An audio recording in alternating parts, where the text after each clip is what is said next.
Concept इस पर regulator का क्वेश्चन है बेसिकली। तो सिमिलर काइंड ऑफ क्वेश्चंस मैंने लेक्चर्स अगर आप देखेंगे तो वहां पर ऑलरेडी कवर किए हुए हैं। तो चलिए शुरुआत कर लेते हैं क्वेश्चन की। Zener diode is used as a 4 volt voltage regulator in the circuit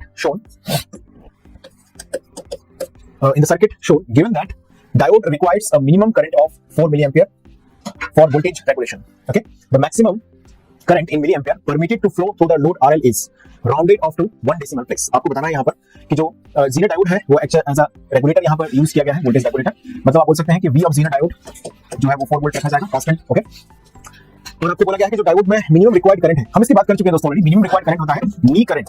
okay, इसे कई बार ऐसे लिखते हैं IZ मिनिमम और कई बार हम इसे ऐसे लिख देते हैं I नी, जो कि आपको दिया गया है 4 मिली एम्पियर। सो जो नी करंट है उसका मतलब होता है कि जेनर डायोड ब्रेकडाउन में आए उसके लिए आपको इतना करंट फ्लो करना ही पड़ेगा। इससे कम करंट अगर आप फ्लो करेंगे जेनर डायोड से तो जेनर डायोड रिवर्स वाइज में हो सकता है लेकिन ब्रेकडाउन में एंटर नहीं करेगा। क्लियर? तो ये वो मिनिमम करंट है जो कि आपको दिया गया है। वोल्टेज रेगुलेशन आपको बोला है the maximum current in milliampere permitted to flow through load resistance RL is. आपको बताना है ये जो लोड रेजिस्टेंस RL है इसके अंदर मैक्सिमम कितना करंट फ्लो हो सकता है, कितना करंट मैक्सिमम परमिटेड है इसके अंदर फ्लो होना। बस समझ में क्वेश्चन क्लियर है सभी को? कॉन्सेप्ट आपको अगर इस क्वेश्चन का क्लियर होगा तो बहुत आसानी से इस क्वेश्चन को आप आंसर कर सकते हैं। That is very very fundamental based question and plus एक अलग से हटके पैटर्न पे नहीं है ये क्वेश्चन। ये ऑलरेडी डिस्कस्ड पैटर्न है और बहुत ही पहले के अगर आप देखें प्रीवियस ईयर्स में तो इस तरह के बिल्कुल फॉर्मेट बेस्ड क्वेश्चन ऑलरेडी पूछे जा चुके हैं। तो गेट IN 2022 में जो क्वेश्चन आया है, अगर आप उसको प्रीवियस ईयर्स और पहले के पेपर्स जिन्होंने सॉल्व करके गेट 22 में अपेयर किया होगा उनको ये क्वेश्चन बहुत इजी क्वेश्चन लगा होगा। ओके, एक्चुअली है बहुत आसान सा। चलिए समझते हैं ध्यान से। स्क्रीन को पॉज करके मुझे उम्मीद है कि आप सभी ने इसको नोट कर लिया होगा और इसे आपने ट्राई भी किया होगा। चलिए अब मेरी बारी में सॉल्व करना देखिए। सबसे पहले हम अगर इस नोड को ऑब्जर्व करें तो इस नोड के अबाउट ही जेनर डायोड रेगुलेशन प्रोवाइड कर रहा है। डेफिनेटली जब जेनर डायोड रेगुलेशन प्रोवाइड करता है यानी कि वोल्टेज रेगुलेटर की तरह काम करता है तो ये ब्रेकडाउन रीजन में ऑपरेट करता है। और ब्रेकडाउन रीजन में आप जानते हैं जैसे मान लीजिए ये टर्मिनल्स हैं जेनर डायोड के like this A and B। तो जब ये ब्रेकडाउन रीजन में होगा तो हम इसे रिप्लेस कर देते हैं एक कांस्टेंट वोल्टेज सोर्स VZ की बैटरी के साथ, इस तरह से। Understood?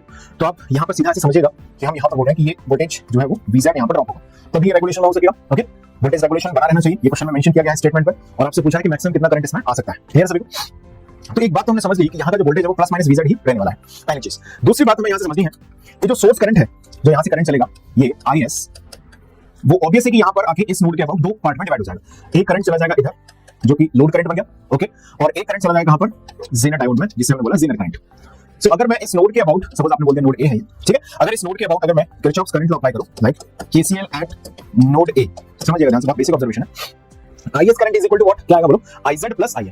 Incoming current at node A is equal to the outgoing current at node A। So मैं बोल सकता हूं यहां से IS इज इक्वल टू आएगा IL plus IZ। Okay, IS is equal to IL plus IZ। Clear था?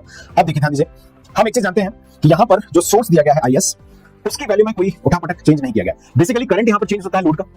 अब